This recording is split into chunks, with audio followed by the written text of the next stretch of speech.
എടാ നീ ഒരു സുന്ദരനാടാ വൈശാഖ, ഒരഴകിയ രാവണൻ. നിന്നെ ഏത് പെണ്ണാ ഇഷ്ടപ്പെടാത്തെ?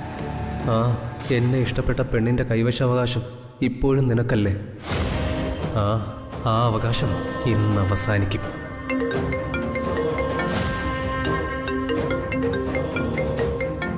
ഓഫീസിൽ നിന്നാണല്ലോ. രാവിലെ എന്താ കോള്? ഹലോ. ആ, ഇവനൊന്ന് ഇവിടുന്ന് പോയി കിട്ടാൻ തക്കം കാത്തിരിക്കുകയായിരുന്നു ഞാൻ. ഇത് തന്നെ അവസരം. ഇപ്പോൾ ഇവിടുന്ന് സ്ഥലം വിടണം. മൈഥിലിയെ വിളിച്ച് വേഗം കാറിനകത്ത് കയറാൻ പറയാം.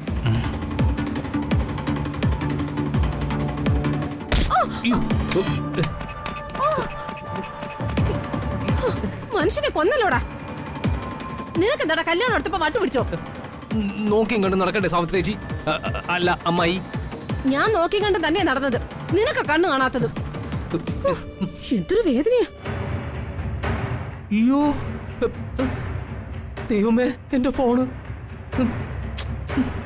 അയ്യോ ഓഫായി പോയല്ലോ. ആ, കണക്കായി പോയി.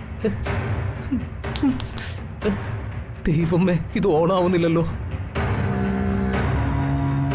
അതെ, നീ ഇപ്പൊ എരുതിയിൽ വീണ വെരുകിനെ പോലെ എങ്ങോട്ടായി പായുന്നത്?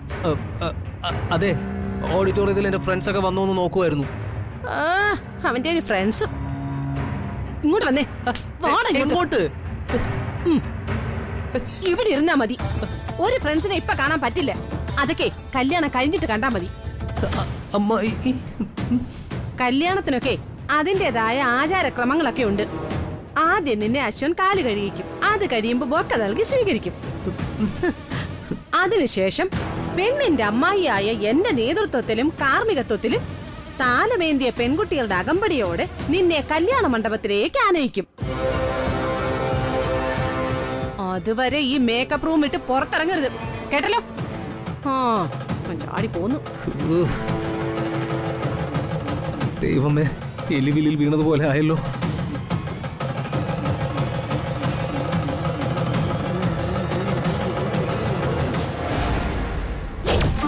പെണ്ണും ചെക്കനും വരും. മാലതി, ഇങ്ങോട്ട് വന്നേ. ആ ചേച്ചി, പെണ്ണിനെയും ചെക്കനെ ആനയിച്ചോണ്ട് വരാൻ താലം എടുക്കണ്ടേ? അതിന് മീനാക്ഷിയുടെ കൂട്ടുകാരികളൊക്കെ ഉണ്ടല്ലോ. അതൊക്കെ, പക്ഷെ നേതൃത്വം അമ്മായിക്ക് അയക്കണം. എന്റെ സാവിത്രിക്ക്. സാവിത്രിച്ചി ഒരേ സമയത്ത് അമ്മായി അപ്പച്ചിയൊക്കെ അല്ലേ? മീനാക്ഷിയുടെ അച്ഛന്റെ അനിയത്തിയാ ഞാൻ. ചിലടത്ത് ചിറ്റേന്ന് പറയും. ഭൂരിഭാഗം സ്ഥലത്തും അമ്മായി തന്നെയാ.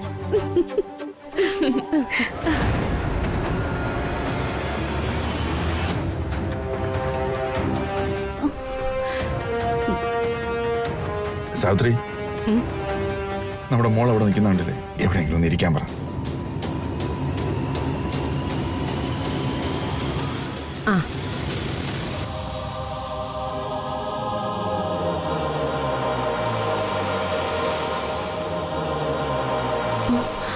എന്തുപറ്റി? എന്തെങ്കിലും അസ്വസ്ഥതയുണ്ടോ? ഏയ് ഒന്നുമില്ല അമ്മ, ഞാൻ വെറുതെ ഒന്ന് നടന്നതാ. മോൾ അവിടെ ചെന്നിരിക്കേ. ശരി. ആ, എത്തിയോ?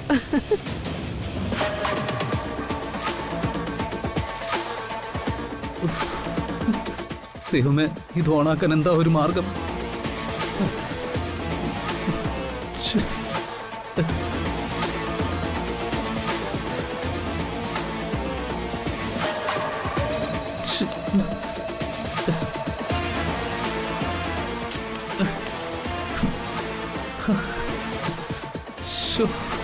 കഷ്ടാലം പിടിച്ചവൻ തലമൊട്ടയടിച്ചപ്പോ കല്ലുമഴ പെയ്തെന്ന് പറഞ്ഞതുപോലെ ആയല്ലോ. ഇനി എങ്ങനെ ഞാൻ മൈഥിലിയായിട്ട് കമ്മ്യൂണിക്കേറ്റ് ചെയ്യും? കുഴഞ്ഞല്ലോ.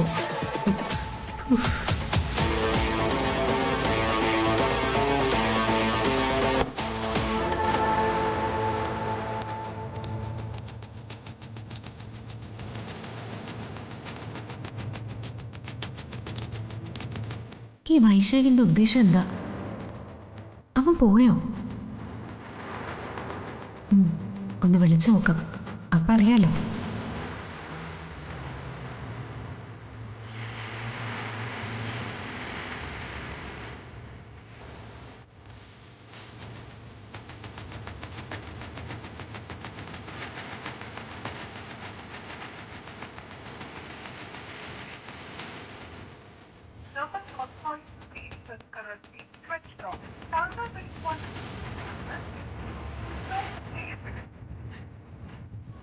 ഫോൺ സ്വിച്ച് ഓഫ് ആണല്ലോ. അപ്പൊ അവൻ മുങ്ങിക്കാണും. അതാ ഫോൺ സ്വിച്ച് ഓഫ് ചെയ്തേ. ഓ, ആശ്വാസമായി.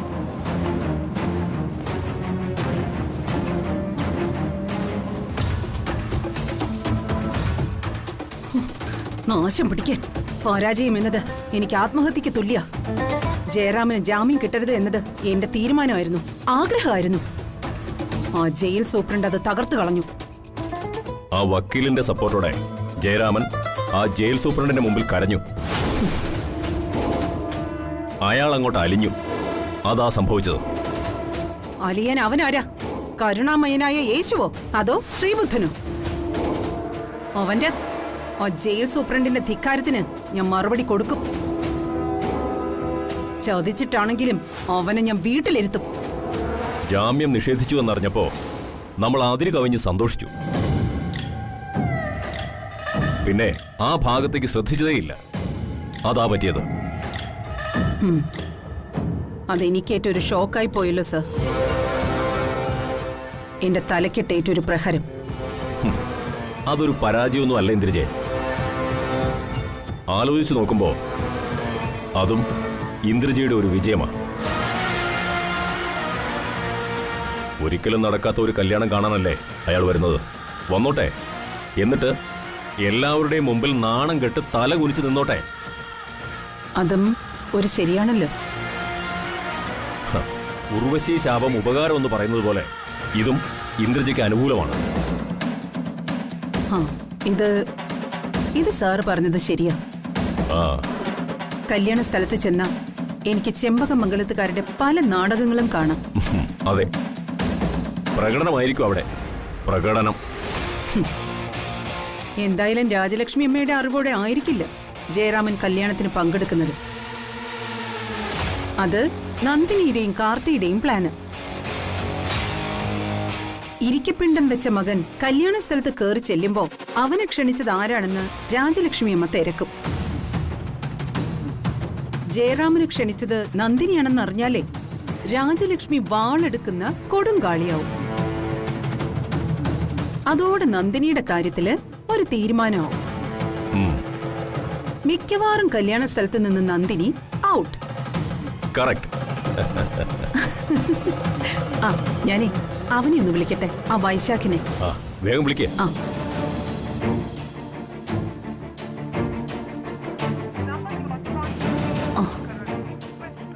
ഇവന്റെ ഫോൺ ഓഫാണല്ലോ. എന്താ ഇവൻ ഫോൺ ഓഫാക്കി വെച്ചിരിക്കുന്നത്? വിശ്വസിക്കാൻ ഒക്കില്ല ഇവനെയൊന്നും. കണ്ടവന്റെ ഭാര്യയെ തട്ടിക്കൊണ്ടു പോകാൻ വേണ്ടി മാസങ്ങളായി ചെമ്പകമംഗലത്ത് താമസിക്കുന്ന പരമ റാസ്കലാവൻ. അവസാന നിമിഷം എന്നെ ചതിച്ച് മീനാക്ഷിയെ കെട്ടാനാണോ ഇവന്റെ ഉദ്ദേശം? ആ, അങ്ങനെയാണെങ്കില് അവന്റെ കഥ ഇന്നത്തോടെ തീരും. ആ തല റോഡിൽ കിടന്നുരുളും. ആ സർ, ഞാൻ ഇനി താമസിക്കുന്നില്ല. കല്യാണ സ്ഥലത്തേക്ക് പുറപ്പെടണ്ടേ? ഓക്കേ, പോടോ. ശരി.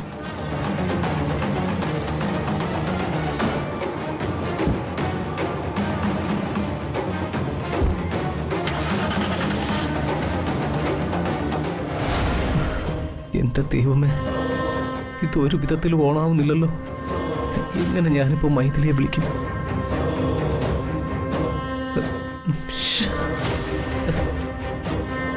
ഞാനും മൈഥിലിയും തമ്മിലുള്ള ബന്ധത്തിന് എന്തൊക്കെ തടസ്സങ്ങളാ.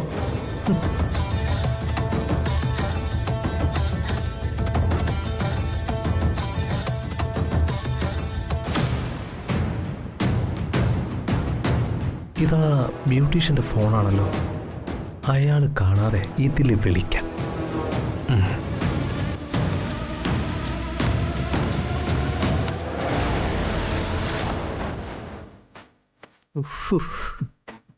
ഈ ഫോൺ ലോക്ക് ചെയ്ത് വെച്ചേക്കാണല്ലോ.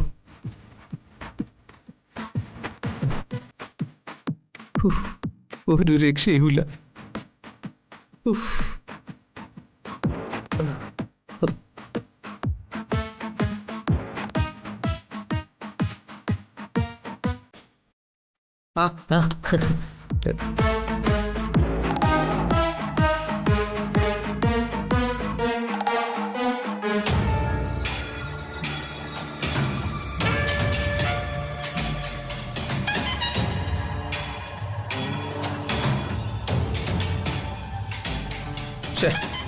കിട്ടുന്നില്ലല്ലോ.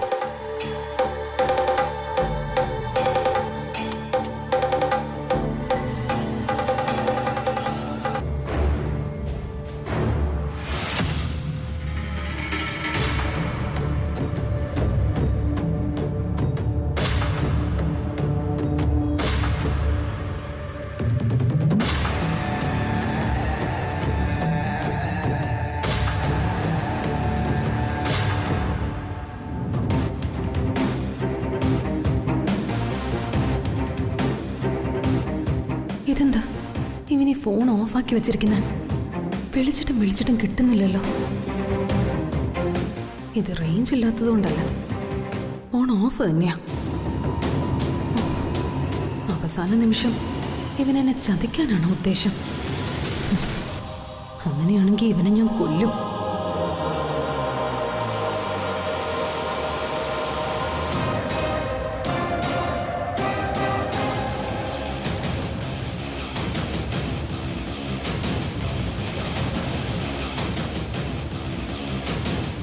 ദൈവമേ, കല്യാണ മുഹൂർത്തം അടുക്കാറായല്ലോ. ഞാൻ ചതിക്കപ്പെടുമോ?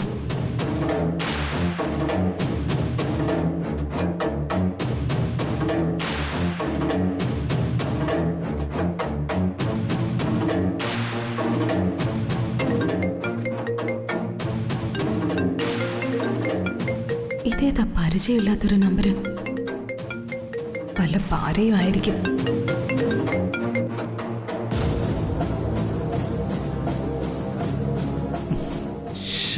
ഇവളെന്താ ഫോൺ അറ്റൻഡ് ചെയ്യാത്ത?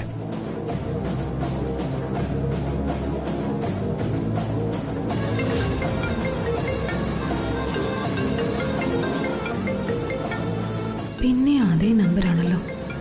ആ, എടുത്തേക്കാം. ഹലോ. എടീ, ഞാനാ വൈശാഖ്. എടീ, അത് പിന്നെ എന്റെ ഫോണില്ലേ, അത് ഓഫായി പോയി. ഞാനിത് എത്ര നേരമായി നിന്നെ വിളിക്കുക? വിളിച്ചാ കിട്ടണ്ടേ? എന്റെ ഫോൺ ഓഫാ. ഞാനിപ്പോ വിളിക്കുന്നത് വേറൊരു ഫോണിൽ നിന്നാ. നീ എവിടെയാ? നീ വേഗം പുറത്തേക്ക് വാ.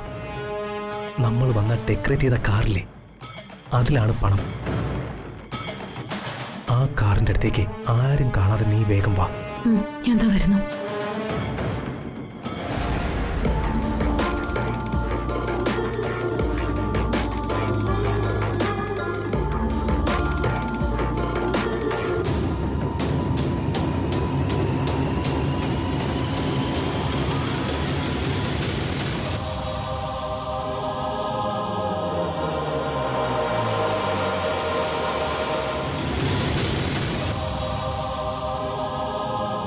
എത്രയും പെട്ടെന്ന് ഇവിടുന്ന് രക്ഷപ്പെടണമല്ലോ എൻ്റെ ഭഗവാനെ.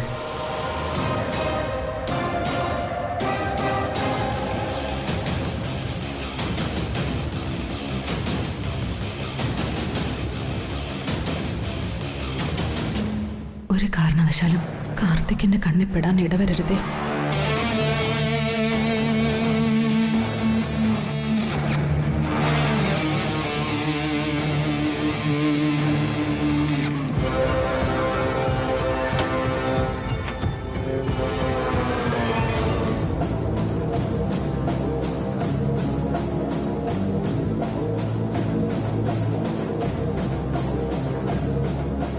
ഓ മൈ ഗോഡ്, ആ ബാഗ്, ഞാൻ നോട്ടമിട്ട ബാഗ്.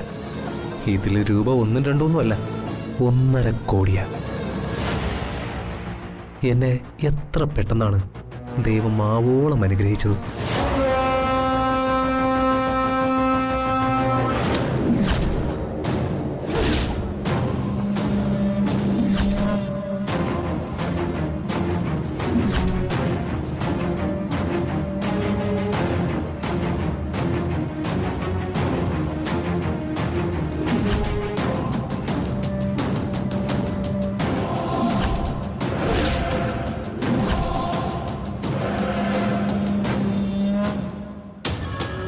എന്താടാ, നീ എന്താ ഇവിടെ?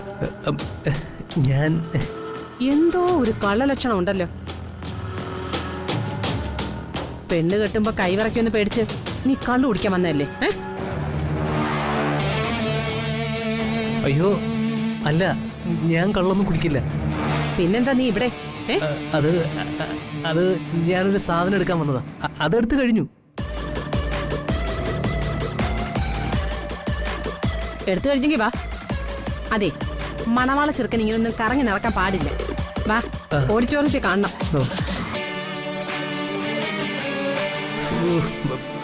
ഈ സ്ത്രീ വലിയൊരു ശല്യമാണല്ലോ ദൈവമേ. വരാൻ വരുവാ. ആയും പൊളിച്ചോണ്ട് നിൽക്ക്. വാ അങ്ങോട്ട്. ഓ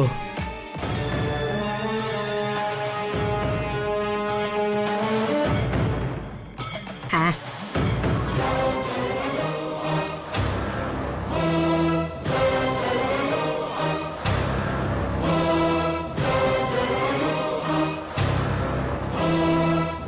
ദൈവമേ, പെയിൻ തുടങ്ങിയല്ലോ.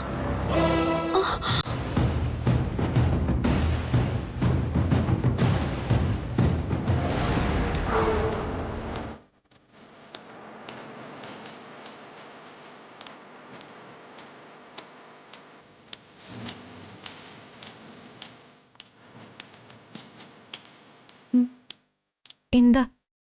ഈ പുരിക അല്പം കൂടി ശരിയാക്കാനുണ്ട്. മതി, ഇത്രയൊക്കെ മതി.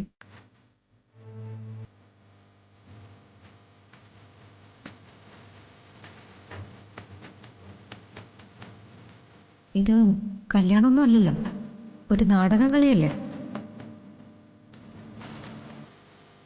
മീനാക്ഷി, ആ എന്താ നിങ്ങൾ ഇത്ര താമസിച്ചേ? അതിന് ഞങ്ങളാരും താമസിച്ചില്ലല്ലോ. പിന്നെ നിന്നോട് സീരിയസ് ആയിട്ടൊരു കാര്യം പറയാനുണ്ട്. എന്താടി? എന്ത് വിചാരിച്ചടി നിന്റെ ഈ നിൽപ്പ്? സ്റ്റാൻഡേർഡായിട്ട് നിന്നെ കാല് വരാൻ തന്നെയാ ആ വൈശാഖന്റെ പ്ലാൻ. മനസ്സിലായില്ല. എടി, ആ വൈശാഖ് ഇതുവരെ പോയിട്ടില്ലടി.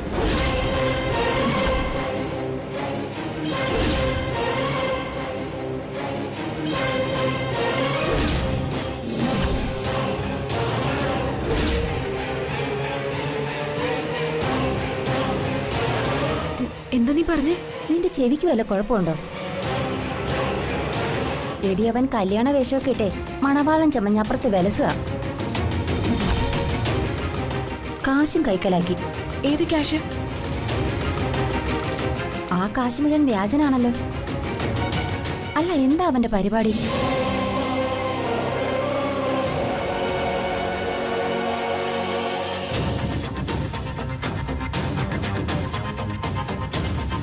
എല്ലാവരും കൂടി നിന്നെ വിളിച്ച് കല്യാണ മണ്ഡപത്തിലേക്ക് കയറ്റും. എന്താ, അവന്റെ മുന്നിൽ കഴുത്ത് നീട്ടി കൊടുക്കാനാണോ നിന്റെ ഉദ്ദേശം? ഞാൻ കഴുത്തുനിന്ന് നീട്ടി കൊടുക്കില്ല. അവന്റെ കഴുത്ത് ഞാനിങ്ങ് എടുക്കും. എടി, വയലന്റ് ആകാതെ ആർക്കും ഒരു കുഴപ്പമില്ലാതെ ഈ പ്രശ്നം പരിഹരിക്കണം. അവൻ എന്നെ ചതിക്കാനാ തീരുമാനിച്ചെങ്കിൽ പിന്നെ ഞാൻ എന്ത് ചെയ്യണം?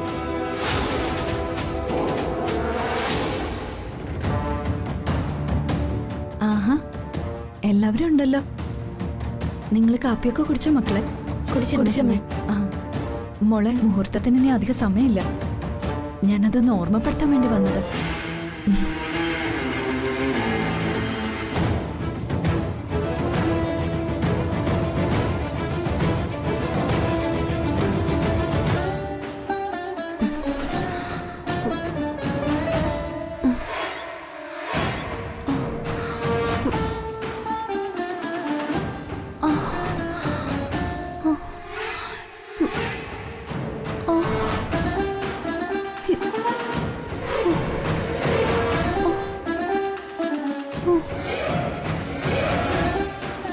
എന്റെ ദൈവമേ, എന്ത് ചെയ്യും?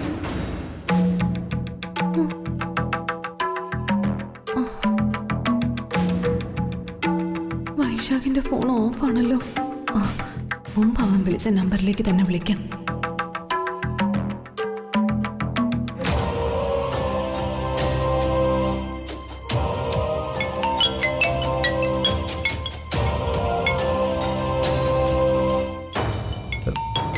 ഇത് എനിക്കാണോ അതോ ആ മേക്കപ്പ് മാനാണോ?